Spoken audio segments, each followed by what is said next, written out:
मैं सदानंद तिवारी आज के ऑनलाइन क्लास में सभी बच्चों का हार्दिक स्वागत और अभिनंदन करता हूं। कक्षा 12 में संकलित श्रद्धा और मनु जो कि प्रसाद जी के कमायनी में संग्रहित है, उसी का हम अध्ययन कर रहे हैं। आज जो है हम उसके आगे के पदों का अध्ययन करेंगे। इससे पहले आपको बताया जा चुका है कि जो जयशंकर प्रसाद द्वारा लिखित कमायनी है, कमायनी में जो है जल प्लावन के पश्चात देव सृष्टि का विनाश होता है। तत्पश्चात जो है मानव संस्कृति और मानवता के विकास की मनोवैज्ञानिक कहानी इसमें प्रस्तुत की गई है। उसमें जो है हम श्रद्धा खंड जो आपके पाठ्यक्रम में सम्मिलित है, उन्हीं के पदों को हम पढ़ रहे हैं। तो आगे हम आज आगे के पदों को अध्ययन करेंगे। देखते हैं। लगा कहने आगंतुक व्यक्ति, मिटाता उत्कंठा सविशेष, दे रहा हो कोकिल सानंद, सुमन का ज्यों मधुमय संदेश। भरा था मन में नव उत्साह, सीख लूं ललित कलाओं का ज्ञान, इधर रह गंधर्वों के देश, पिता की हूँ प्यारी संतान। जो प्रस्तुत पद है, इस पद में जो है जब श्रद्धा और मनु का आपस में जब मिलन होता है, दोनों मिलते हैं, तो उस समय जो है मनु श्रद्धा से पूछते हैं कि तुम कौन हो। तो श्रद्धा जो है प्रस्तुत पद में अपना परिचय दे रही है, इसी का वर्णन किया गया है। लगा कहने आगंतुक व्यक्ति, मिठाता उत्कंठा सविशेष। जैसे ही श्रद्धा और मनु आपस में मिलते हैं तो श्रद्धा के बारे में जानने के लिए मनु बहुत उत्सुक हैं, उत्साहित हैं। वह सब कुछ श्रद्धा के बारे में जान लेना चाहते हैं। लगा कहने आगंतुक व्यक्ति, मिटाता उत्कंठा सविशेष। जो श्रद्धा है, आगंतुक जो श्रद्धा है, मनु के उन बातों को सुनकर, जैसे ही जो मनु श्रद्धा के परिचय को पूछते हैं, उनकी बातों को सुनकर अपना परिचय देना प्रारंभ करती है। दे रहा हो कोकिल सानंद, सुमन का ज्यों मधुमय संदेश। करे कि जब श्रद्धा अपने परिचय को जब मनु से बताती है तो उसके मुख से जो अमृत के समान उसकी जो वाणी निकल रही है, वह वाणी ऐसी प्रतीत होती है कि मानिए जो है कोई कोयल जो है बसंत ऋतु के आगमन पर पुष्पों से अपने संदेश के माध्यम से यह बताना चाहती है, अपने मीठी वाणी के माध्यम से यह पुष्पों को बताना चाहती है कि बसंत ऋतु का आगमन हो गया है। ठीक उसी प्रकार जो है श्रद्धा की वाणी, श्रद्धा जब अपना परिचय देती है तो उसकी जो बातें हैं मनु को जो है अमृत के रस के समान लगते हैं और कोयल की बोली के सदृश से मीठे लगते हैं। आगे देखते हैं। भरा था मन में नव उत्साह, सीख लूं ललित कलाओं का ज्ञान, इधर रह गंधर्वों के देश, पिता की हूँ प्यारी संतान। अब इसमें जो है, इस पद में जो है श्रद्धा अपना परिचय देना प्रारंभ करती है। कहती है कि मैं अपने पिता की प्यारी संतान हूँ, अपने पिता की सबसे प्रिय संतान हूँ। भरा था मन में नव उत्साह, कह रहा है कि मेरे मन में नवीन उत्साह, नए उमंग भरे हुए थे। इसलिए सीख लूं ललित कलाओं का ज्ञान। कह रहा है कि मेरे मन में एक अदम उत्साह था, एक साहस था कि मैं जो है ललित कलाओं के ज्ञान को सीख लूं। इधर रह गंधर्वों के देश, इसीलिए जो है उन ललित कलाओं को सीखने के लिए इस गंधर्वों के देश में मैं निवास कर रही हूँ। जो प्रस्तुत पद है, इसकी जो भाषा है वह खड़ी बोली है। जो शब्द शक्ति है, अभिधा शब्द शक्ति का इसमें प्रयोग किया गया है।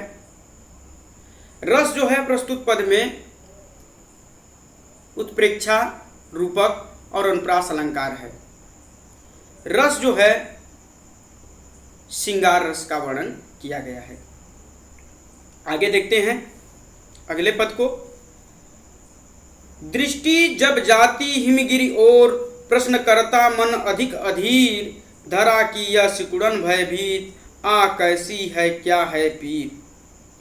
बढ़ा मन और चले ये पैर, शैल मालाओं का श्रृंगार, आंख की भूख मिटी यह देख, आह कितना सुंदर संभार।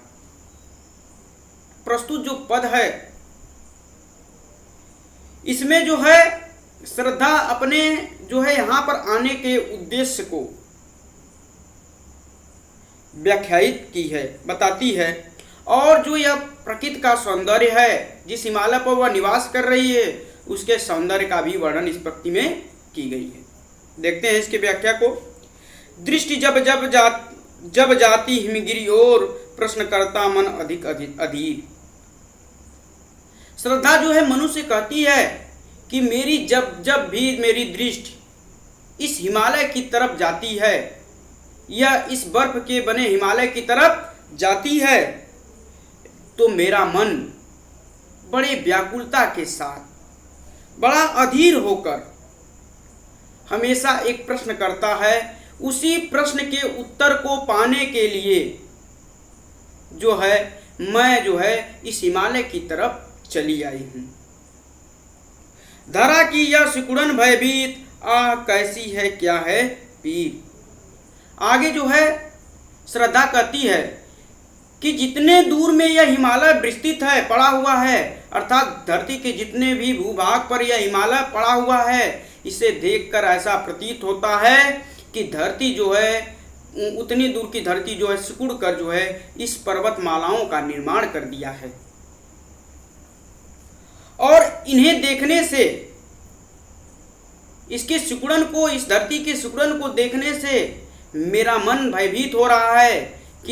इसलिए हो रहा है कि इस पर्वतमालाओं पर जो निवास करने वाले जीव हैं, जो रहने वाले जीव हैं, उनका जीवन जो है अत्यंत कष्टमय और दुख में व्यतीत हो रहा है होगा। आह कैसी है क्या है पीर।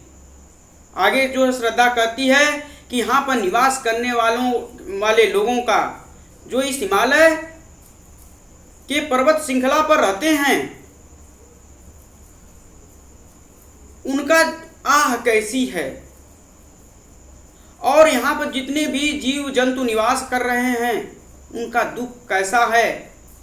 उन्हीं के दुख को जानने के लिए, उन्हीं के बारे में जानने के लिए जो मेरा मन बड़ा बेचैन होकर बार बार प्रश्न कर रहा था, उसी उत्तर को मैं जानने के लिए यहाँ पर चली आई हूँ। बढ़ा मन और चले ये पैर, शैल मालाओं का श्रृंगार, आंख की भूख मिटी यह देख, आह कितना सुंदर संभार। आगे जो है श्रद्धा कहती है कि बढ़ा मन और चले ये पैर। कह रहे कि जैसे ही मैंने हिमालय पर्वत की सौंदर्य को देखा तो मेरे मन में एक उत्साह जागृत हुआ और मेरे जो ये पैर हैं स्वतः जो है हिमालय की तरफ बढ़े। शैल मालाओं का श्रृंगार। कह रहे कि जैसे ही मैंने इस हिमालय पर्वत पर पहुंची तो इसके सौंदर्य को, इस पर जो वृक्ष हैं और पुष्पों से जो निर्मित यहाँ का जो प्राकृतिक सौंदर्य है, उस सौंदर्य पर मोहित हो गई। वह सौंदर्य जो है मुझे बार बार अपने तरफ क्या कर रहे हैं, आकर्षित कर रहे थे। आंख की भूख मिटी यह देख। कह रहा है कि मेरे आंख की जो भूख थी, वह जो है इस हिमालय के सौंदर्य को देखकर, यहाँ के प्राकृतिक वातावरण को देखकर मेरी जो भूख थी आंख की, वह मिट गई। आह कितना सुंदर संभार। और देखने पर मुझे यह ऐसा महसूस हुआ, ऐसा प्रतीत हुआ कि यह हिमालय पर्वत की जो श्रृंखला है, जो ये हिमालय पर्वत है, यह कितना सौंदर्यपूर्ण है, यह सौंदर्यशाली है, जो अपने तरफ यहाँ पर आने वाले आगंतुकों को अपने तरफ बार बार आकर्षित करता रहता है। आगे देखते हैं पदों को। प्रस्तुत जो यह पद था इसमें भी जो छंद है वह 16 मात्राओं का एक श्रृंगार छंद होता है। रस जो है श्रृंगार रस है, भाषा जो है खड़ी बोली है, और जो इसमें अलंकार है उत्प्रेक्षा, उपमा और अनुप्रास अलंकार का वर्णन किया गया है। आगे देखते हैं आगे के पद को। यहाँ देखा कुछ बलि का अन्न, भूत हित रत किसका यह दान, इधर कोई है अभी सजीव, हुआ ऐसा मन में अनुमान, तपस्वी क्यों हो इतने क्लान, वेदना का यह कैसा वेग, आह तुम कितने अधिक हताश, बताओ यह कैसा उद्वेग। प्रस्तुत जो पद है इसमें जो है श्रद्धा जो है, जो मनु जो है इस जल पलावन की क्रिया से बड़े व्यथित दिख रहे हैं, बड़े दुखी दिख रहे हैं। उनके दुख को देखकर उनके दुख का कारण पूछती है, इसी का वर्णन प्रस्तुत पद में किया गया है।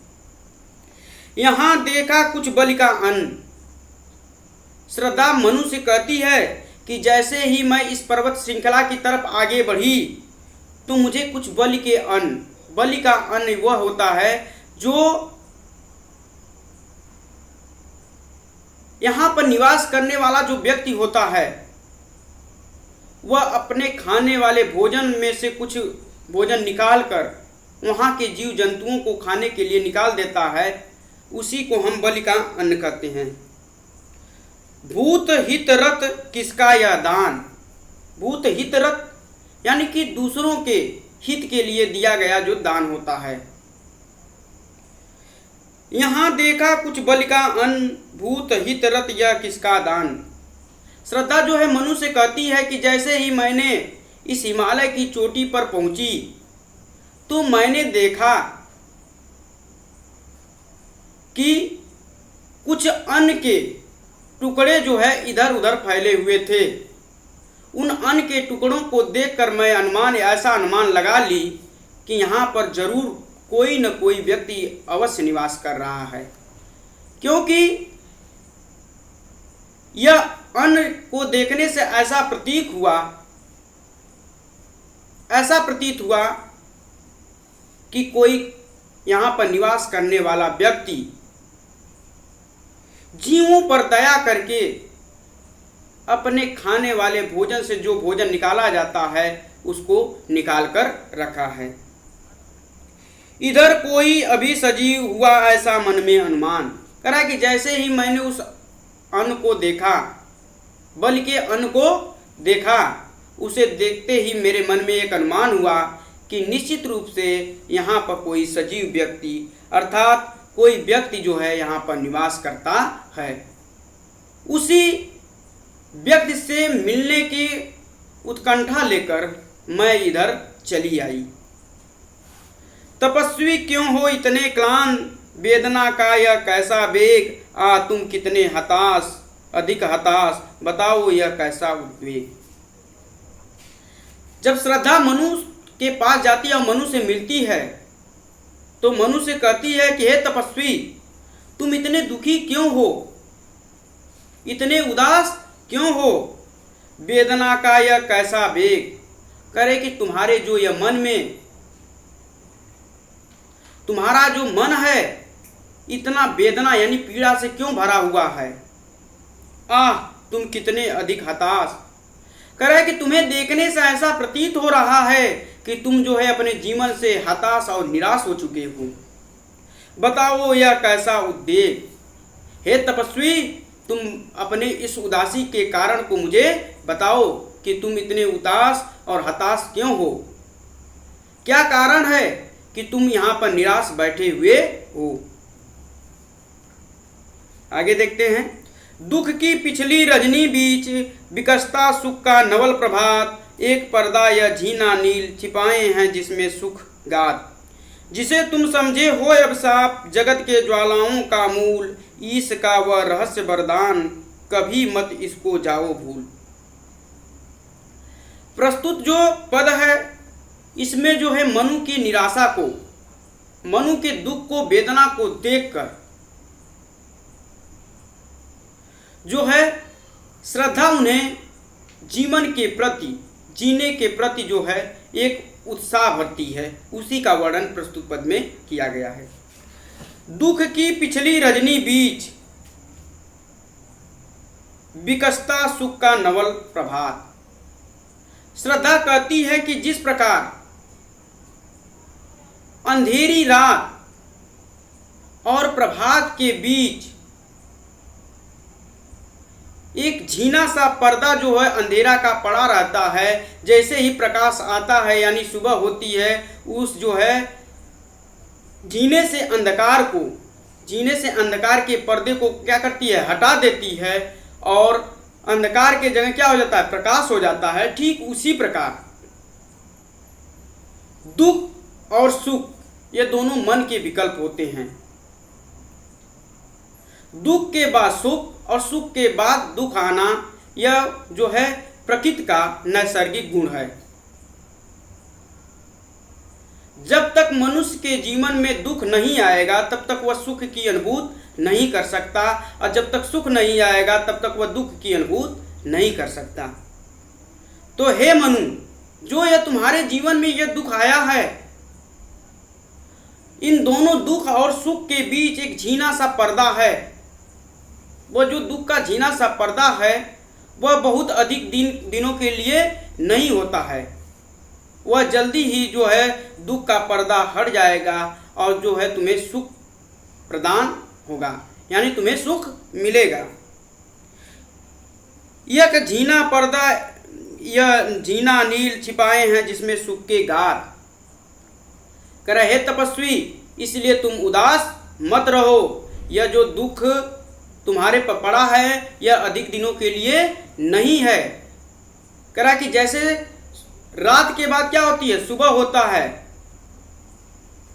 यह शाश्वत सत्य है कि रात होगी तो सुबह होगा। उसी प्रकार यह जो दुख तुम्हारे ऊपर पड़ा है, यह दुख के बाद तुम्हें जो है जीवन में, अपने जीवन में सुख भी प्राप्त होगा।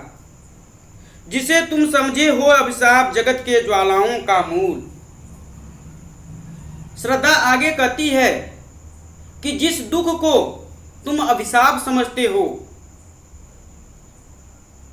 और समस्त समस्याओं का मूल कारण समझते हो, वह जो दुख है तुम्हारे लिए अभिशाप नहीं है, यह ईश्वर के द्वारा दिया गया तुम्हारे लिए एक वरदान है। ईश का वह रहस्य वरदान, करा कि ईश्वर के द्वारा यह प्रदान किया गया तुम्हें रहस्यमयी वरदान है, कभी मत इसको जाओ भूल। करा कि इस बात को तुम कभी भूलना मत, क्योंकि जो तुम्हें दुख मिला है इस दुख को तुम जो है अभिशाप समझकर मत जियो। यह जो दुख है जो सभी समस्याओं का कारण नहीं है, तुम इसे जो है ईश्वर का एक वरदान समझो, क्योंकि यदि तुम्हें दुख यह मिल गया है तो निश्चित रूप से इस दुख के बाद जो है तुम्हें सुख की प्राप्ति होने वाली है। इसलिए अपने जीवन में जो तुम्हारे जीवन में नैराश्य की भावना है, निराशा की भावना है, जो तुम्हारे जीवन में उदासी है, उन सबका त्याग करो और अपने जीवन में कर्म के पथ पर आगे बढ़ो। निश्चित रूप से जो है तुम्हें सुख का अनुभूत होगा। प्यारे बच्चों, आज बस इतना ही। अब जब हम आगे पढ़ेंगे तो श्रद्धा और मनु जो कि कामायनी में संग्रहित है, आपको बता दिया गया है, इसके आगे के पदों का अध्ययन करेंगे। आज बस इतना ही। धन्यवाद।